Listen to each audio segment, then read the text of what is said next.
how do you prepare for risks that, well, seem distant, almost theoretical maybe, but are actually accelerating really fast?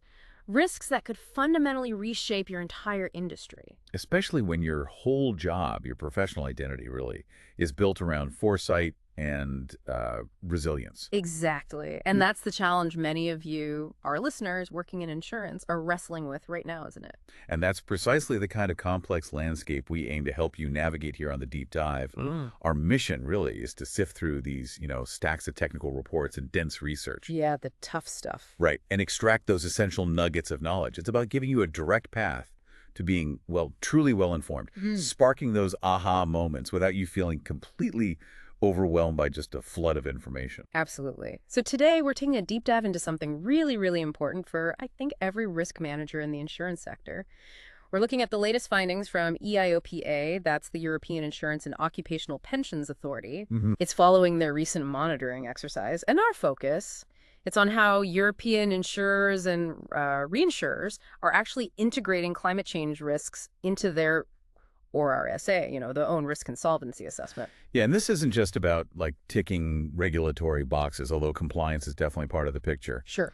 For risk managers like you, this conversation, it really cuts to the core of understanding and critically quantifying material risks. Risks that could even be systemic. Right. It's about how to conduct genuinely robust scenario analysis. And, importantly, how these evolving threats impact your firm's operational resilience and, your long-term strategic planning.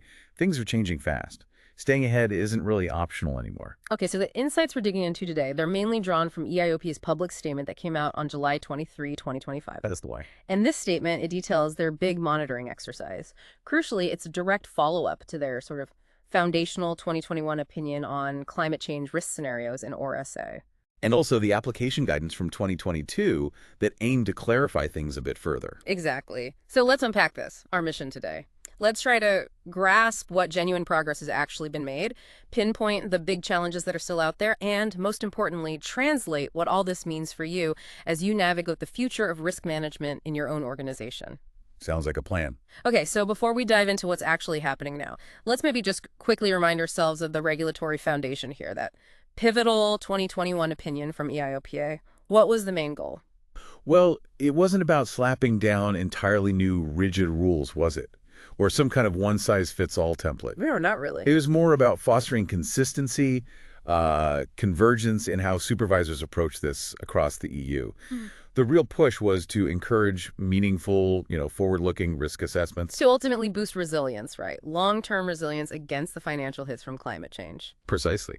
And that 2021 opinion, it laid out some pretty clear supervisory expectations for insurers. And this is where I think the practical details for you risk managers really start to crystallize. Okay, like what specifically? Well, first, you're expected to undertake and thoroughly document a comprehensive materiality assessment of climate change risks. So basically figure out if these risks actually matter financially to your specific business. Do they move the needle? Exactly. You have to really dig in and determine if, for your undertaking, this poses a significant potential financial threat. Okay, step one, materiality. What's next? Step two, Right. if those risks are material, then you've got to apply climate change risk scenario analysis to assess their potential impact. And not just thinking short term, I assume. No, definitely not. It has to cover both the short term and the long term. And it gets quite specific here. The opinion requires using at least two distinct long-term climate scenarios. Two scenarios. Okay. One has to align with global warming below 2 degrees Celsius, preferably. Yeah. No more than 1.5 degrees, in line with the Paris Agreement goals. You're right. The ambitious target. And the other scenario, it needs to represent a future where temperatures go significantly above 2 degrees.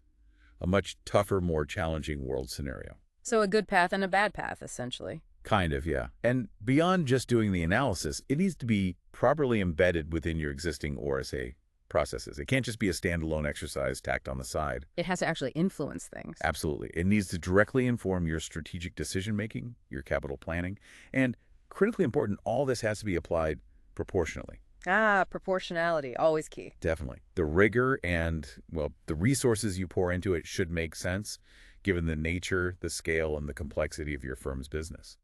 A small local mutual isn't expected to do the same as a huge global reinsurer. That makes sense. And you mentioned that 2022 guidance came later. Yes, and that was really important. It wasn't just more rules. It was specifically designed to try and lower the implementation costs, especially for, the smaller and mid-sized firms. Helping them get on board without breaking the bank. Exactly. While still aiming for that consistency across the market and keeping that proportionality principle alive and well, it shows they were trying to make it a workable framework, not just theoretical. Okay, so that's the framework EIOPA set up. Now, the big question, what did the actual monitoring exercise find? How are insurers actually doing this in practice? Because this is where it gets really interesting for risk managers out there now. Well, the good news is there's definitely been significant progress observed. A really positive shift, actually. Okay, tell us more. What kind of progress? Most insurers covered in the exercise are now including climate change scenarios in their ORSAs pretty robustly. And they're looking at both sides of the coin. Meaning physical and transition risks. Exactly. Physical risks, the direct impacts, right? Like more frequent, more severe storms, floods, wildfires, making areas harder to insure. Things that directly cause claims or loss of value. Right. And then transition risks. These are the risks that come from the big shift towards a low-carbon economy. Yeah. Think about maybe a new carbon tax hitting investments or assets becoming stranded because of new regulations, like investing in coal power, perhaps. Okay, so they're looking at both angles. What else? The quality and depth of the scenario analysis itself, that seems to have really improved compared to before the 2021 opinion. So better number crunching, more detail. Yeah, quite a few undertakings are now using quantitative approaches, which is a big step up. It allows for a much more, precise capital allocation decisions, more targeted strategic moves. It moves risk management beyond just qualitative feelings towards more data-driven assessments. That sounds like real progress. Is it actually influencing strategy? That's another promising sign. These climate risk assessments seem to be increasingly linked to actual defined management actions. They're genuinely being considered in strategic decision-making. So it's not just analysis for analysis' sake? It seems not. In many cases, it points to a growing, one of the most prominent was the significant variance in how climate risks are assessed. It's not just varying between different countries, but even between firms in the same country. So inconsistency is still a major issue. It seems so. They're seeing wide differences in how materiality is assessed, how scenario analysis is done, and this can lead to materially different outcomes, even for similar exposures. That's worrying. If firms with similar risks get different results, how do you compare? Exactly. They noted that even comparable exposures were sometimes showing diverging materiality outcomes. That strongly suggests people are using different thresholds or different methodologies. It really raises that big question. How do we get to true comparability across the market? A tough nut to crack. What else? Another huge one, maybe the most commonly reported challenge, is data. Specifically, the limited availability and, frankly, the quality of reliable, granular, standardized data. The data problem. Always comes up. It really does. It's particularly difficult for assessing exposures to both physical and transition risks. And this data gap, it really affects the depth and the comparability of the assessments you can do. So it forces simplification sometimes. Yes, sometimes it forces firms towards more simplified or purely qualitative approaches, which, can undermine the reliability of the results.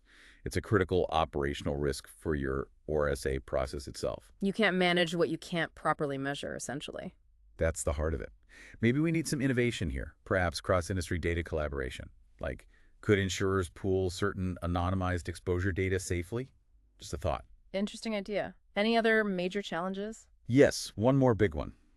The difficulty many firms still have in extending their analysis beyond the usual ORSA time horizon, looking really long-term. Why is that so hard?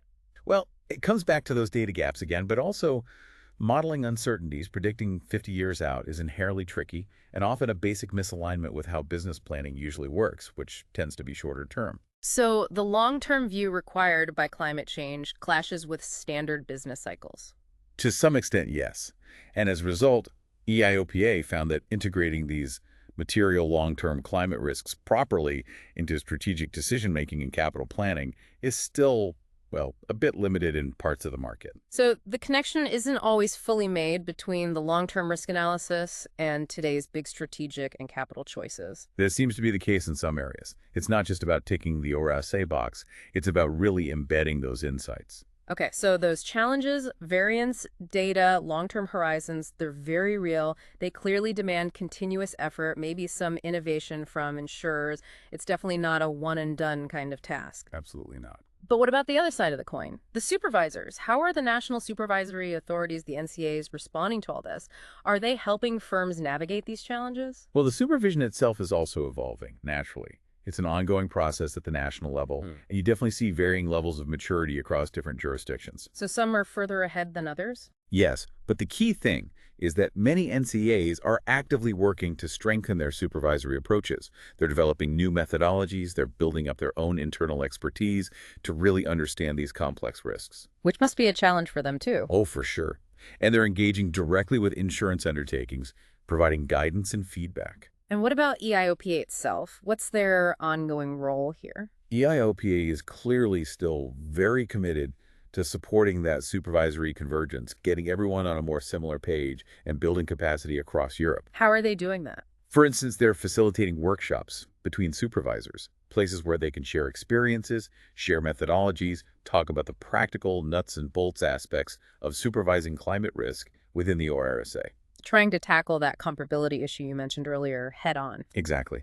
It's about sharing best practices and promoting a more consistent approach across the board. And does this feed into their wider work? Yes, definitely. The insights from this whole monitoring exercise will feed directly into EIOPA's broader work on sustainability.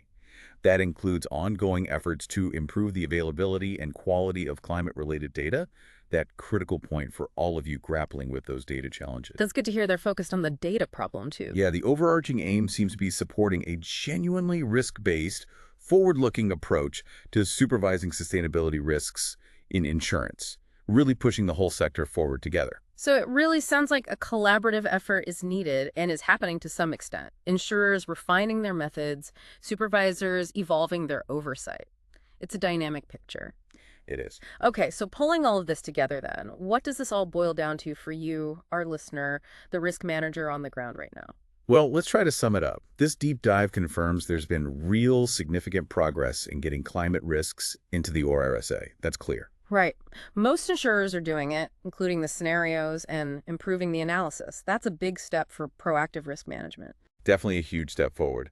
But as we've dug into, those substantial challenges haven't gone away, particularly around the variance and how it's done, that persistent data quality issue. And the difficulty of looking truly long-term, especially when it comes to capital planning. Exactly. Those remain major hurdles. So the encouragement for you listening is probably to take these findings and really reflect on your own situation. Precisely. Ask yourself, are we meeting these evolving expectations? Maybe more importantly, how are we actively addressing those common challenges we just discussed, particularly data quality and that long-term horizon in your scenario analysis? Because it's about much more than just compliance, isn't it? Absolutely. It's about ensuring robust risk management that builds genuine resilience for your firm against these material, potentially systemic risks in what is undeniably a rapidly changing world. Okay, so perhaps a final thought to leave everyone with. Given those persistent challenges, especially around data and the need for that really long-term view, what innovative approaches, or maybe even bold cross-industry collaborations, could genuinely unlock consistent, reliable, forward-looking climate risk assessments across the entire sector? That's a million-dollar question, isn't it? What kind of collective action could really help those firms, maybe the smaller ones, that still find it harder to meet these demands, and perhaps more personally for you listening? What's your role in driving that innovation within your own organization and maybe even beyond? Something definitely worth pondering. Indeed. Something to think about until our next deep dive.